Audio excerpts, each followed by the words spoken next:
What's up, American truckers? How's everybody out there doing tonight?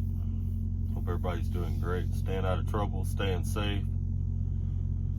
Alright, excuse my scruffiness here. I need a haircut.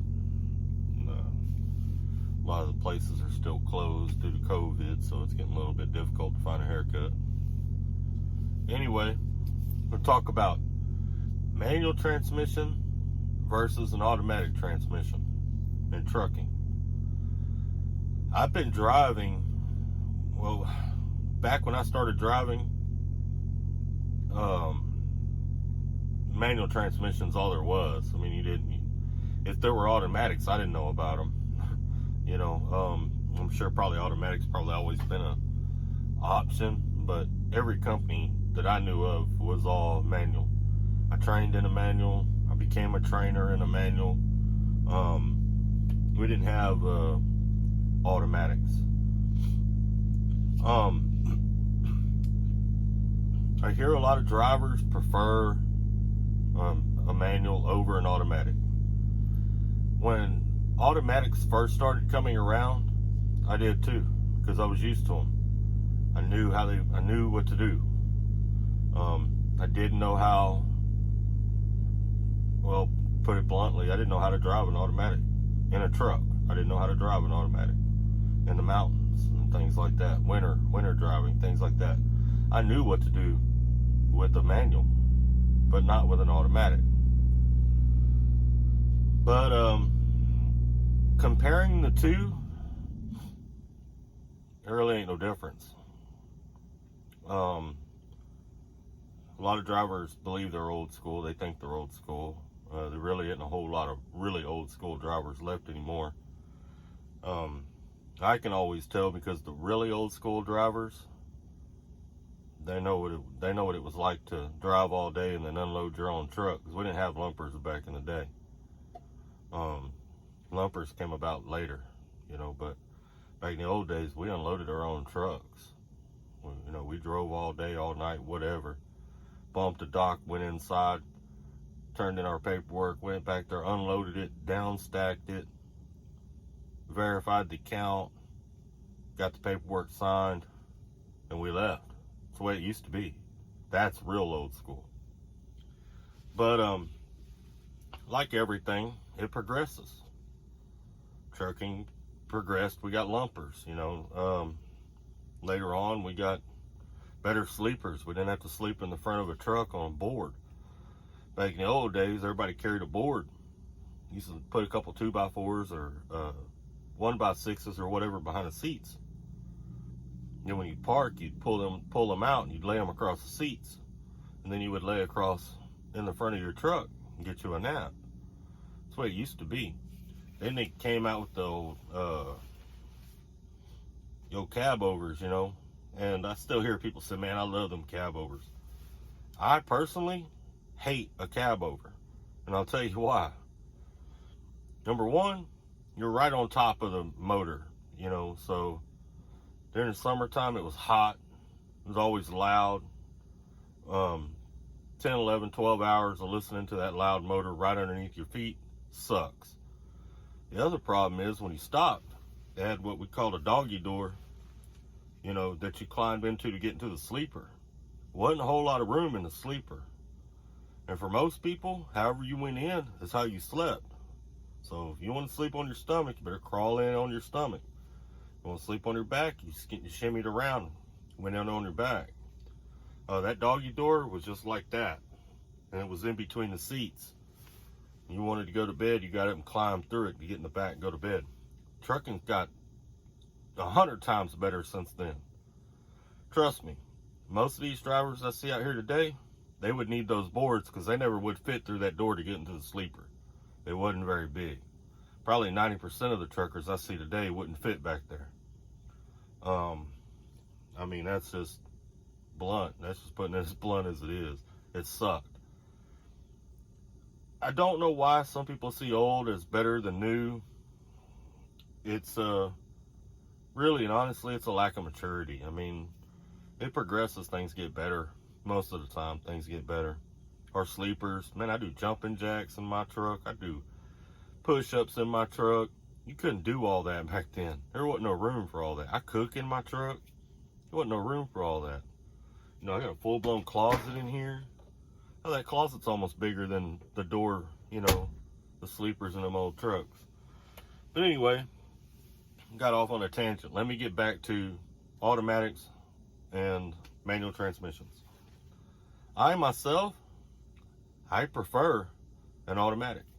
It's what I'm in now. It's what I prefer. I can drive either or. And I'll tell you why.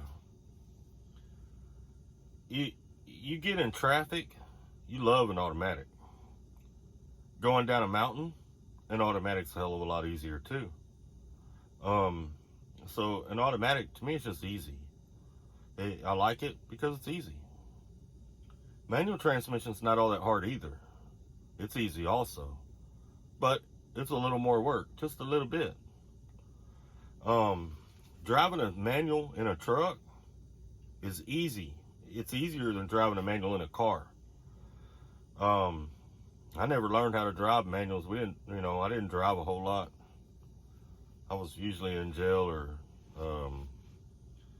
running the streets, you know. Until I got into trucking, I really didn't drive a whole lot. I got into trucking kind of young. And so I learned how to drive a stick in a truck. And I can drive a stick in a truck blindfolded. But you put me in a Mustang with a 5-speed, I can't drive that to save my life. I know, I've tried. So, because it's different. In a truck, you float them. You only use the clutch when you're stopping or taking off. You float them. You got a lot more time between gears. I mean, it's forever. Not only that, but in a truck, you can put a little pressure on it. Like you're in first. Let's say you're in first gear. You put a little pressure against it. You take off. When your speed and RPMs get right, it'll drop right out and drop right into the next gear. Put a little pressure on it. Get on the gas a little bit. When the speed and RPMs get right, it'll drop right out and go right to the next gear. If you're in an automatic and all you know how to drive is an automatic, don't feel bad. Don't let them drivers make you feel bad. You know, I'm old school. I'm not going to make you feel bad. I prefer an automatic, but some guys like to put them down. They like to talk down to them. Dude, look, and this is what I tell them. And even myself, I've been driving longer than some of them, but even myself, I will tell them, so you prove to yourself every day you can count. Because that's the only difference between an automatic and a manual. In a manual, you count. First, second, third, fourth. We usually start out in second or third. Empty, maybe fourth. But I mean, all you're doing is counting. You know, that's it. That's the only difference. You're remembering what gear you're in when you slow down to drop to the one below it. Remembering what gear you're in when you speed up to go to the one above it. So if you're driving an 8-speed, you're proving to yourself every day you can count to 8. Wow. If you're driving an 18, you're proving to yourself every day you can count to 18. If that's the highlight of your life, that you can count to 18, hey, by all means, I'm not going to knock it. As truckers, we've got to stick together, and I'll support you with that. But don't knock these guys that are driving automatics. You know, you try to tell them, hey, you ain't a real trucker. He's still driving the same weight, you know. And he had to be able to count in order to get a CDL, so he can count too. He's just not proving it to himself every day by driving a manual. You know, and not only that, but when you compare a manual to an automatic, it's like you hear some of the old school guys, man, I just prefer an automatic or a manual. I want a manual. That'd be like walking up to a carpenter and telling him, hey man, if you was a real carpenter, you wouldn't use that nail gun. You'd go get you a hammer. And as a matter of fact, you'd use a wooden hammer, like my grandpa used. So put that nail gun up and go get that wooden hammer out of the back of my truck. Everybody would look at him crazy, right? Same thing. It's the same exact thing. You know, saying that an automatic is no good is like saying that a typewriter is better. You know, I mean, You catch the drift. You know what I'm saying. Now, some drivers, I think, prefer a manual because they simply don't know how to drive an automatic. They think it's dangerous because they don't know how to drive an automatic. There's a certain way you got to drive an automatic. Certain way you do hills, certain way you do it in the snow. You just got to know how to do it. And when I get a little better recording equipment, I want to set it up. And I'm going to do a video on how to go down hills in the snow and the ice, how to go down hills, in the regular, how to do it in an automatic, the proper way, the safe way. And hopefully that'll educate some drivers that don't know how to operate an automatic properly. And, there's nothing wrong with that. I had to learn. Somebody had to teach me. When I first got an automatic, it didn't make sense to me. I was used to my old 13 speed. I wasn't used to an automatic. But I learned. There's nothing wrong with change. I know as drivers we hate change sometimes, but there's nothing wrong with change. But whether you're driving an automatic or you're driving a stick, we're all brothers and sisters out here. We all need to stick together. They both have their good points. I prefer an automatic. If I went to a company and all they had was sticks, I would drive sticks. And to be honest with you, I never asked for an automatic. I'll drive either or. Now, there are certain times that a stick is needed, and that'll never change. Heavy haul is one of them. And the oil field is another place that you'll probably never see automatics. And if you have an automatic restriction on your license, that's actually a bad thing because it limits you on where you can go. You need to learn how to drive a stick so that you can progress in your career if you ever decide you want to work in the oil field or haul heavy haul, because you're going to have it for that type of stuff. But dry box, reefer, regular flatbed, belly dump, bottom hopper, it doesn't matter. You can do it in automatic, you can do it in a stick. But anyway, hope this helps some of y'all out. If you're driving an automatic, be proud of it. If you're driving a stick, be proud of it. And be proud of each other, man.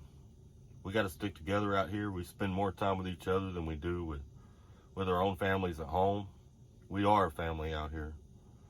You see that driver over there struggling to get into a spot? Hop out there and help them. Give them a hand. It doesn't matter how long you've been driving. You pull into a truck stop and you just may be tired. I've done it. I still do it sometimes. Sometimes I can hit a real hard back and then a straight line back, I'll jack it all up. It just kind of depends on how my day's going. But anyway, keep your sunny side up, stay safe, stay out of trouble, and keep trucking.